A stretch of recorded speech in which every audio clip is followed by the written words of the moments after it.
Away from the Citadel podcast, hosted by Charlie Fawcett and Luke Helliwell. Hello and welcome to the second episode of Away from the Citadel. I'm your host Luke Helliwell and today I'm joined by Charlie Fawcett once again. How are you doing today, Charlie? I'm alright, Luke, how are you? Yeah, I'm doing alright, thank you. Once again we'll be talking all things Farsley Celtic, and since his last podcast a lot has happened. We've had a couple of club statements, a change in management and a change in the board, and change in ownership of the football club.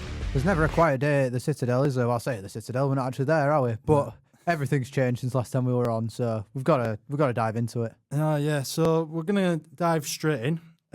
So on the 11th of February, we got a statement from the owner, Paul Barthorpe, and we're just going to dissect it. And I'm going to read through the statement and we're going to dissect it bit by bit. So, got it here. So we'll start from the top. So, in reality, we aren't a natural National League North level club. We don't have the fan base, the match attendances, the income or revenue streams, or enough volunteers to put together a robust infrastructure to support an operation to run a club at this level. So, first and foremost, I'm going to stop it straight away in the first line. In reality, we aren't a National League North level club. Charlie, what do you make of that statement off the back? Well, I mean, it's not going to exactly fill the fans with confidence, is it? When their club is dying in front of their eyes, and then you've got the man in control saying, we're not at the level we should be. You know, I'm assuming the fans are reading these statements looking for something to cling on to, and it's not offering much, is it? No, I'm going to jump in here, and I've said it to you before. That statement, I do agree with. Farsley Celtic are probably punching above the weight at the level they're at, and in that sense he's right. But I don't think it's an absolute miracle that Farsley Celtic are playing football in the National League North, and I think it could be seen as a bit of an irrelevant factor in the fans of the eyes. You know what I mean? Would you rather support a team who are playing in the 9th tier of English football, but they've got a home at the minute? You know, fans are going week in, week out. It's all rosy. Or would you rather support a club at this level in the situation it's at, where fans aren't attending games of football and they're not enjoying it as much?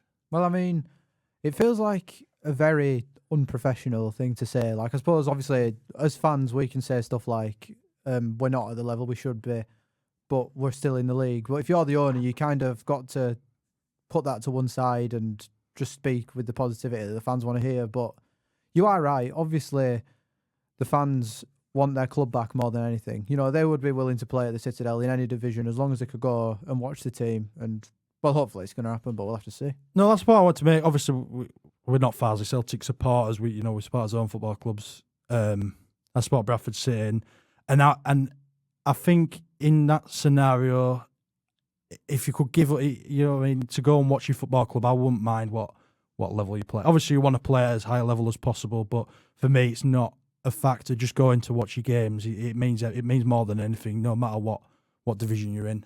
But of course, the club being there is more important than the results on the pitch. You know, as long as there's stuff happening on the pitch, that's what fans want. No, yeah, I completely agree with you. We're going to move on. So we'll start.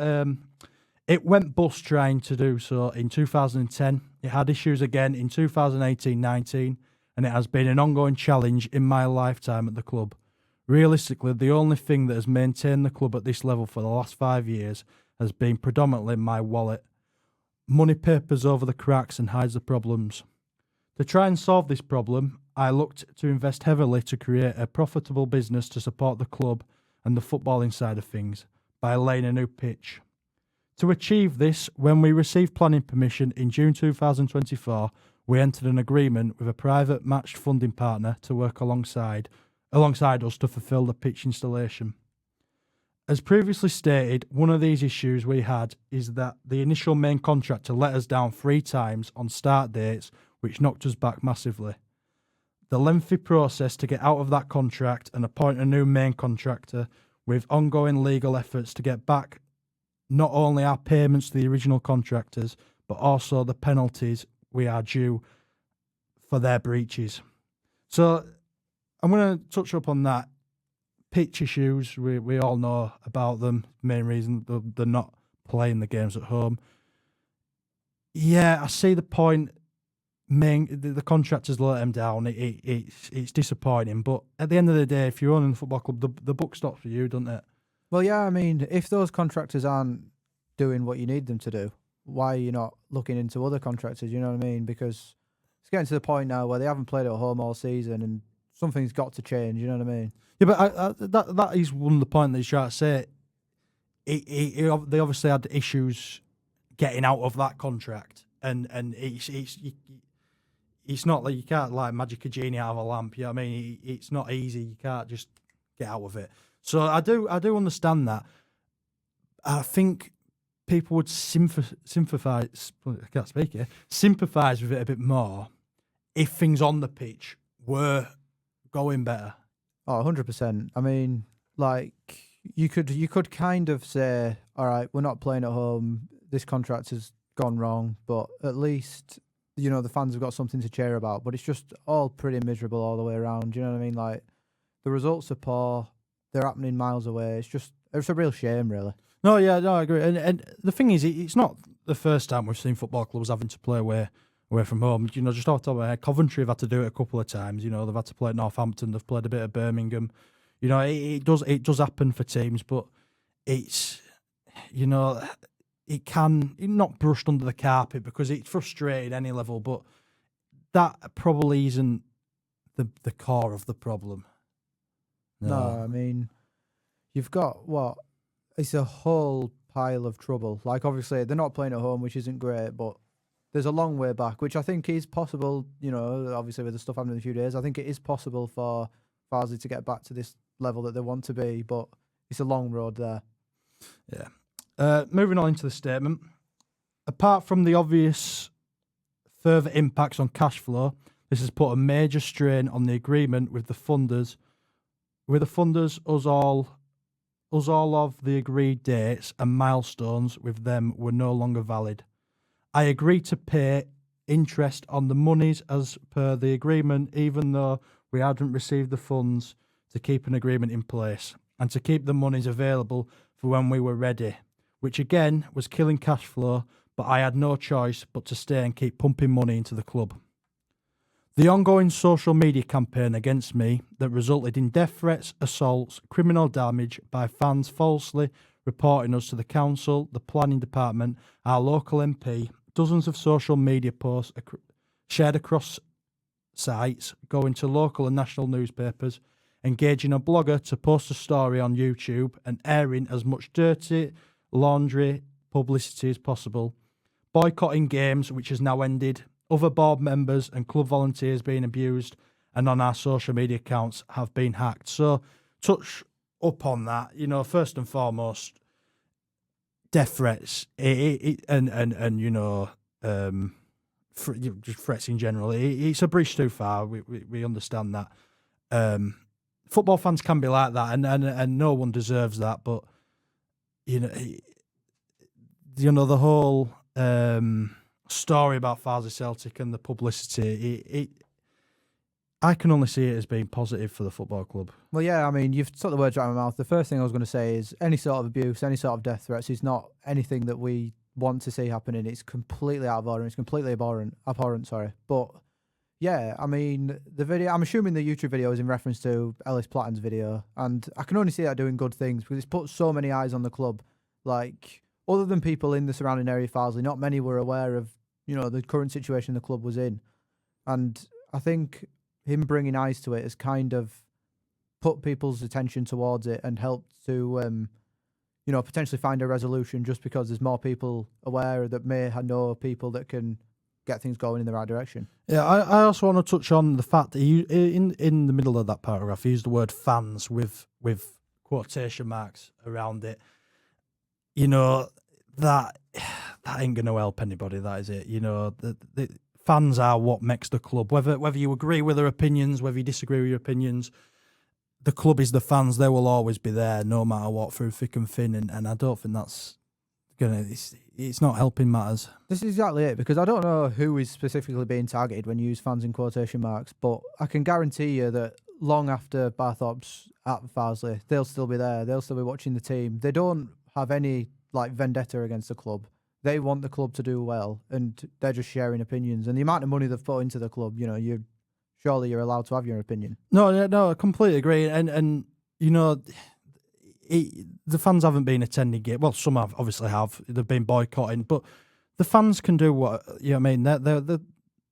they can do whatever they want, and if they feel that the appropriate thing is to boycott games, is to not spend money on the football club, then you've got to respect that opinion, haven't you? Well, as a football fan, that's the way you get change. There's lots of clubs, and when it's in a dire position, like at Leeds in the past, at my club, when you've had owners that have just clearly their project is not working, then fans will vote with their feet.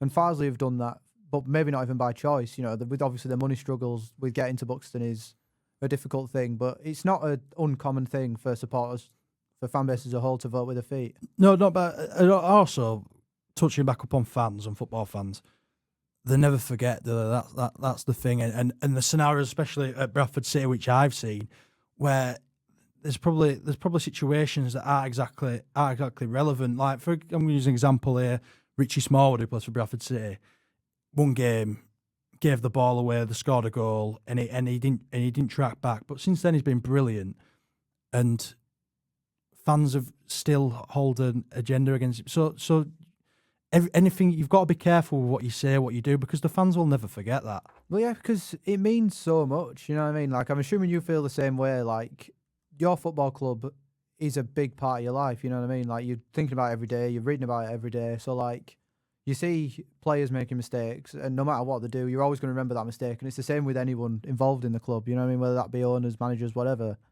Fans take this stuff really seriously. Yeah. So moving back onto the statement. So in terms of the fans not attending the games and issues going on, this all had a significant impact on our ability to run the football club. It made it very difficult for us to get any improved terms with new and existing suppliers and creditors, which took away badly needed funds. It made any sort of sponsorship near on impossible, again not giving us access to funds. Even when we got a new front of shirt sponsor, the announcement was met with ridicule. Trying to attract and bring in new players to support a new manager was incredibly difficult, as few of his targets wanted to come.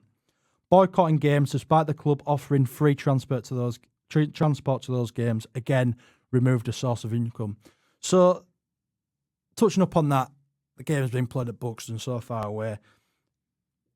Fans getting free transport towards the games, but they weren't given free access to the games. You know what I mean? It's only half. And I know the transport costs a lot of money, but if the fans, it's still going to cost the fans a lot of money, wasn't it? Yeah, it's not all about just the transport. It's like, if you've got a family and you follow Farsley home and away, you're now spending every weekend away from your family, because the away games you go into different cities and the home games you go into different cities. You're never going to have a weekend where you can spend time with your family, and you can say, oh, well, just don't go then. But that's not a thing. That's not an option for lots of football fans. You know what I mean? Like, if it's something you're so passionate about, you shouldn't have to choose between going to the games or, spending time at home. You've also got to look at the local community as well. A town like Farsley, match day, when you're getting 500-600 people in that area at one time, the pubs, the cafes, the restaurants, the shops, everything. Match days will probably kept a lot of businesses alive, and with football being taken away, it has also hurt the surrounding area as well. Yeah, I mean, having a club in the National League North in a village like Farsley is absolutely massive, because you've got fan bases that, for the level, are massive, coming into the town and spending money in the shops and spending money in the pubs, and it will be a big part of the economy for the village. So having that stripped affects people that aren't even necessarily involved in the football club, but are involved in the town, you know what I mean? So moving on. It also made it impossible for us to demonstrate a positive community relationship, which meant we weren't able to finalise our plans to open a community trust. So we couldn't access any grants or centralised funding, which again deprived us of significant monies that we could have used to resolve any of our issues being mentioned. This is categorically not me blaming anyone or attacking anyone or trying to shrink any accountability or responsibility. This is me being straight about the effects to the business of the months of criticism and negativity of our genuine experiences and lived-in perspective from inside the club and how it hindered the business, in the hope that in reading this will seed for the club's benefit. The reason I am doing this is because not only have I been blue lighted to hospital twice in the last 3 weeks with stress-related heart issues, which at my age shouldn't be happening, but someone has contracted our pitch funding partner, directly sending them links to various socials, press, and a YouTube link telling them not to get involved with our club. And the board, as a result, have concerns that the pitch won't be completed in time. I want to touch on that. Obviously, it's not nice to hear that Paul Barthorpe has been having issues, and you know, we hope he's okay and he's doing well. In terms of the pitch funding partner, it's not ideal that they would pull out and stop getting involved with the club, and it's worrying that the pitch might not be complete in time. But realistically, it shouldn't be getting to this, should it? Yeah, I mean, once again, it's obviously the view of everyone here at the podcast that we're wishing Paul Barthorpe the best, and it's absolutely horrible to hear that he's been rushed to hospital. But yeah, on to the stuff with the pitch. I mean, would you want your company to get involved when the past 3 contractors, obviously it's on the contractors, but you'd be worried that if something goes wrong, it's just going to make your company look even worse because, well, every contractor seems to be failing with this project, unfortunately. Well, you've got to look at it, for them, it's a tough task, really, you know, and a lot of responsibility. There's a lot of eyes on this now. And you know, sorting out this pitch, you know, there's a lot of pressure to get it sorted now. So it's not easy, you know, and with the issues around the club, it's maybe something that people might want to stay away from. Well, yeah, I mean, you've gone from like a small village in Farsley wondering what's going on with this pitch to the entire viewership of a very popular YouTuber in the football space. So you've just got so many eyes around the country and around the world on this issue now. So, yeah, obviously, if your company can pull it off, it's going to make them look great. But if it doesn't, you're going to have people then avoiding your business because you couldn't complete the Farsley Celtic pitch. Exactly, yeah. So we're going to move on to the final paragraph of this statement. Given the significant impact this has had on my health and the continued damage being caused to the club, as I have tried to highlight, I have held talks with the board about taking a step back and resigning from the chairman role and let the board take full control in running the club, which they have effectively been doing for the last week anyway. And when this is finalised, I'm sure they will announce it. Having put in so much hard work and money over the past 6 years, for it to be like this really hurts. But I hope this act means there will be more support and more positivity towards the club and the board. As they are like me, volunteers, all good guys, and all have the club at heart. And we are all desperate for this to work out. So, Paul Barthorpe has taken a step away. What are your thoughts on that? Well, it was big news on Monday night. Like, obviously, when it broke, we were all in conversation about it because we couldn't really believe that this had come out of the blue. You know what I mean? It was obviously a big surprise. And I think the way that statement ends kind of gives the supporters finally something positive to cling on to. Like, obviously, talking about how everybody involved has the club at heart, and that's their aim first and foremost, is to get it back stable. And hopefully they can. You know, it seems to be finally there's some good news happening around Farsley, and hopefully it will be. You got to think this is a good decision. Oh, it feels like it. Yeah, you know, and you know, and hopefully it can be seen as more of a fresh start. You know, people can come into it with a fresher mindset and you know, almost start from square one again and try and build up. Yeah, it feels like it. Even if this is just a temporary thing until the end of the season, then we get a buyer in to buy the club over close season. We don't know what's going to happen in like the far future, but for now, you know, it's definitely something for the Farsley fans to cling on to, and things are looking up, hopefully. Yeah, of course. So, on Wednesday morning, we got another statement, and this come from the board members. So, I'm going to read through this. So, first of all, the headline statement from Farsley Celtic's board. Farsley Celtic Football Club is delighted to confirm that 4 of its directors are set to take over the running of the football club and its associates business, FC10 Limited. We move on. Directors Paul Glover, Josh Greaves, John Stubbs and John Wickham will be taking the lead in the running of the football club and FC 2010 Limited. Chairman Paul Barthorpe has resigned from the football club after almost 6 years. In a statement, all 4 said, It's a great honour to be the custodians of this incredible football club, and we are excited by the challenges that lie ahead. We are very proud to be involved, and our focus now is to work together with stakeholders and fans to build a sustainable and successful football club on and off the pitch for the long term. We would like to call on all supporters, the wider Farsley community, everyone connected with the club and local businesses to come together and back us as we look to forge a sustainable future for Farsley Celtic FC. And that's what it's all about. In times like this, when everything seems down, you've got to pull together, haven't you? Yeah, and I mean, I have to say, it is a great opportunity for the 4 board members that are stepping in now to take control, because I think it's fair to say that Paul Barthorpe isn't exactly leaving as a loved figure for Farsley Celtic supporters. But this is now an opportunity to claw the fan base back and to really make a name for yourselves, because if you can turn this dodgy, awful situation around, you're kind of going to, you're going to be remembered. We're talking about earlier, supporters remember, they never forget the bad things. They're also going to remember the good things. And if Farsley could turn things around now, it'll be so impressive. So that is exactly why everyone just needs to come together, and hopefully there's a light at the end of the tunnel now. No, of course, as I said, you got to look at it as it being a fresh start. But with the 4 members obviously being involved in Farsley Celtic, they've seen the ins and outs, they've seen the ups and downs. Does that give them the advantage that they're coming into it and they know what they're looking for? Well, yeah, I mean, they know the club, and they've had some good times, obviously, being involved in the club. We've had all the last day drama for the past few years, staying up every year. So they've had the good times at Farsley, so who says they can't bring it back? Obviously, relegation feels inevitable now for this season, but even starting again in the 7th tier, if we're going off the fact that Farsley aren't the level that they should be for National League North, maybe they could be very successful in this league below. Who knows? Yeah, of course. So we'll carry on with the statement. A lot of work lies ahead, but if we are all united, we are confident we can achieve a stable future for the club we all love. Further information on the laying of the new pitch at the Citadel will be provided in due course.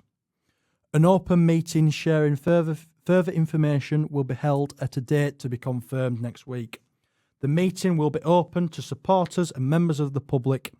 A meeting with supporters club members will be held tomorrow, which is today, Thursday. I want to touch up on that. It's a brilliant thing having a meeting which is open to supporters and members of the public, because they can ask the questions that everyone wants to hear then, don't they? Well, yes, because obviously bringing the supporters club, these are people that are solely interested in the football club. But if you're opening it to members of the public, you can actually then have owners of local businesses coming in saying, when a game's going to be back on, we need the business, you know what I mean, that only having football matches on can bring. Well, sorry, Charlie. Yeah, so I was just saying it's a big step to bring the connect between the board and the village, back together and back stronger again. Yeah, of course. Well, I said, we're bringing in members of the pub, bringing in supporters. There's going to be no beating around the bushes. The hard questions are going to be asked, and people should find out what they want to know. Yeah, obviously, some people in the supporters club may be seeing this as they may be biased towards it's the club. They don't want to be holding them accountable, but members of the public will get the answers that everybody wants to know. And I think it'll be very interesting to just hear what comes out of it, and to hear, obviously we're getting statements from John Wickham and the other board members that are now taking over, but it'll be interesting to hear from the horse's mouth what they have to say and what their idea for the project in the near future is. Yeah, of course, yeah. It'll be very, very interesting. Obviously, one of them will be out today, so I'm sure we'll find out a little bit more by tomorrow morning. Going on to the last few lines of his statement. Mr. Barthorpe currently retains his stake on the holdings company, FC 2010 Holdings Limited. The club is committed to keeping supporters and shareholders informed, but ask for patience during this period of transition, which is important. I know it's going to be frustrating for Farsley Celtic fans that they want things to change. They want things to change soon, but it's going to take time, isn't it? Yeah, I don't think anybody is expecting Farsley to go to Leamington at the weekend and stick 5 past them. Like, that's not going to happen. It's a long way. It's a long way to go. But as we say, it's light at the end of the tunnel, and however long that tunnel may be, it gives the supporters a big boost that this time next year they might still have a club to support. Which over the course of this season, there's been a lot of times where you've thought, will Farsley Celtic still be here in a year, 2 years' time? No, of course, yeah. It's looking brighter, isn't it? And you've got to hope, you've got to pray for those supporters of that football club that things do change. Yeah, because from the ones I've spoken to, you can tell they absolutely love this club to bits, and all they want is the best. They've got. It's not. They don't care who's running the ship. They don't care who the manager is. They just want the club to succeed. Yeah, of course, as any supporter of a football club would do. We're going to move on now because there's actually been a change of management. Neil Redfearn leaving the football club after 20 days. What does that sort of tell you, Charlie? Well, you can only assume that. Well, obviously, we're probably never going to know what happened over those 20 days, but the club's been a mess, and I'm assuming Redfern's seen that and stepped away. I think Pav Singh going again is another big thing to take note of, because obviously he left with the previous manager and then came back as a coaching role, and now he's gone with Redfearn. You wonder what's gone on behind the scenes there, don't you? Yeah, it's quite bizarre. You know, it almost seemed a bit crazy when you saw that Neil Redfearn was taking charge of Farsley Celtic, and for him on the last 20 days, you know, I don't think anyone saw it coming, but maybe the task was maybe a bit too big for Redfearn, but you know, he must have known that coming into the job, surely. Well, yeah, I mean, whatever it was promised, I think it must have just... Him even being there felt too good to be true, and I'm assuming the project that was given to him felt too good to be true as well, because, well, when you go into a team where there's players walking out, even a manager with the stature of Neil Redfearn, it's a really difficult place to come. It's probably one of the hardest jobs you could take in like the top 6 tiers in England. You know, it's very difficult. Yeah, we're always going to be a tricky job, wasn't it? But credit to Farsley Celtic, they've acted quickly and they've got the new manager.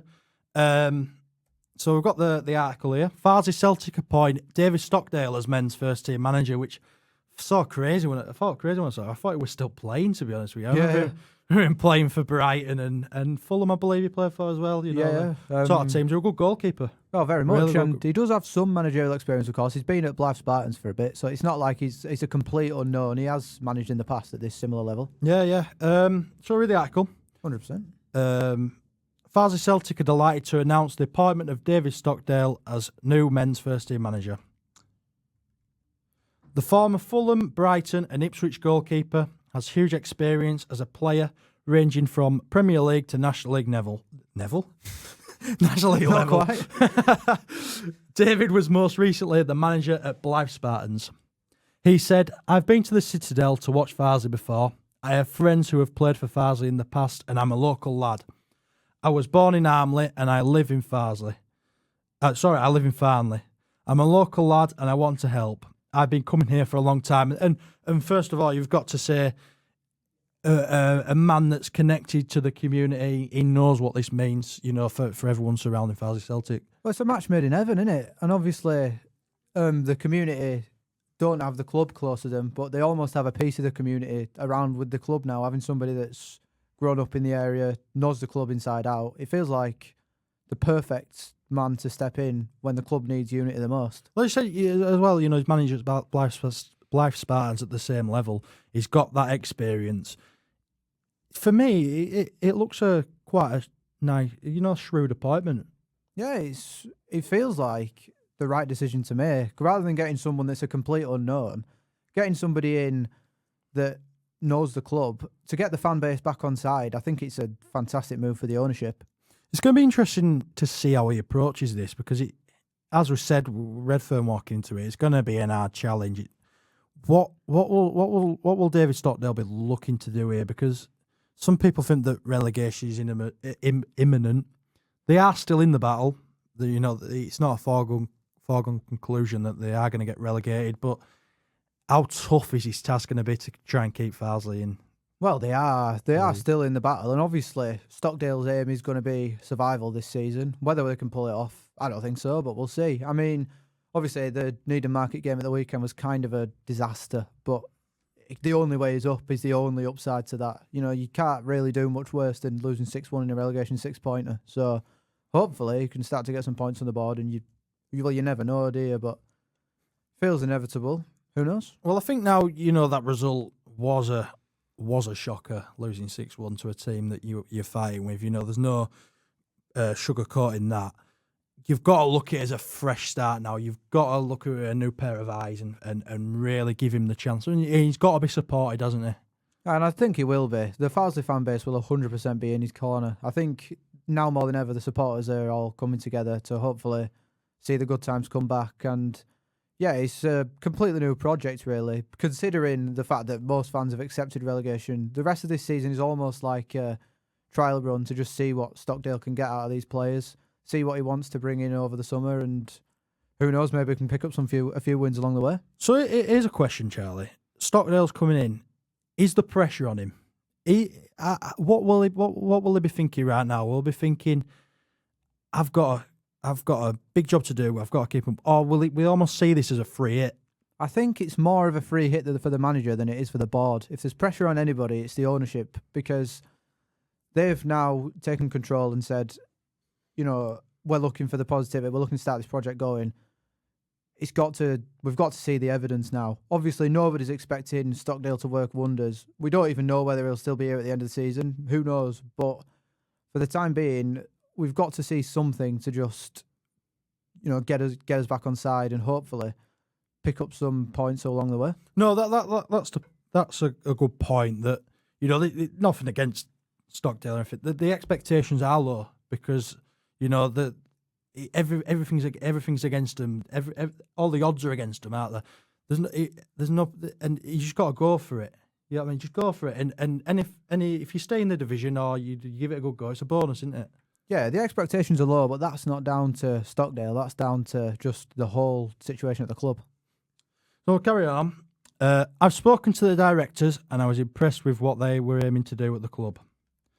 David joins Farsley with a positive and competitive mindset, which he aims to pass on to the players. It's about being competitive. I don't quit and I always keep going until the end. Football is unpredictable. We're going to do everything we can to improve. Plans are in place for moving forward and I'm looking forward to helping the club get back to its former self. David has spoken to the players and also met some of the board members last night. It was great to meet some of the fantastic people connected to the club. Hearing from the women's team, deaf team and the youth team set up about what they have been doing during some unsettled times at the club was inspirational. David replaces Neil Redfearn, who left the club last week, along with assistant Pav Singh. We'd like to thank them both for their efforts. Welcome to the Farsley family, David. So he's already straight in there. He's met some of our board members, some other members of staff, and you feel like he's getting a grasp of what the situation is and what the feeling is around Farsley Celtic. Yeah, well, he obviously David will now know more than we know because, well, the board have told him all about it, and hopefully things are only looking up. But I think what I take from that is saying stuff like, I never quit, I never give up, football's unpredictable. Even if the fans don't think survival's possible, he obviously does. You've got no reason to believe that he thinks Farsley are down. Well, that's the attitude you want. Yeah, that's the first and foremost in a football team. You want to have that competitive edge about you, and if you're competitive in games of football, you've always got a chance. And if he can manage to get that across to his players, which I'm sure they're going to be wanting to fight more than ever, they've got a chance. It's going to be hard. Don't get me wrong, but it's going to be interesting to say the least, isn't it? Yeah, I mean, obviously, you've got to get the competitive edge back because Farsley just consistently being blown away at the minute. But if they can get the competitive edge back that David obviously thinks he can bring, then I'm not saying for survival's definite, but it's on the cards. Yeah, of course. You think they've got to be winning. It's a big run time scene. They've got to be picking up points against teams around them because they have dropped points to some sides who are winning around them now, aren't they? Well, yeah, obviously, losing relegation 6-pointers by 5 goals, you've kind of got to bounce back now. And obviously, we're not saying they're going to win on Saturday, but it feels like a big game to just kind of steady the ship, new manager in, new ownership model, just get the fans back on board that this isn't a foregone conclusion yet. Yeah, that's the one thing. It's all about getting the fans back on board, isn't it? And I'm sure that I'm sure they'll give all the support to the football club and David now. As I said, it's a fresh start for the club. 100%. The fans are coming together. The club's coming together. Finally, things are looking up at Farsley. Yeah, of course. I think that is all we have got time for. Thank you, Charlie, for joining us on the podcast. No worries. We'll see you all next time. See you later.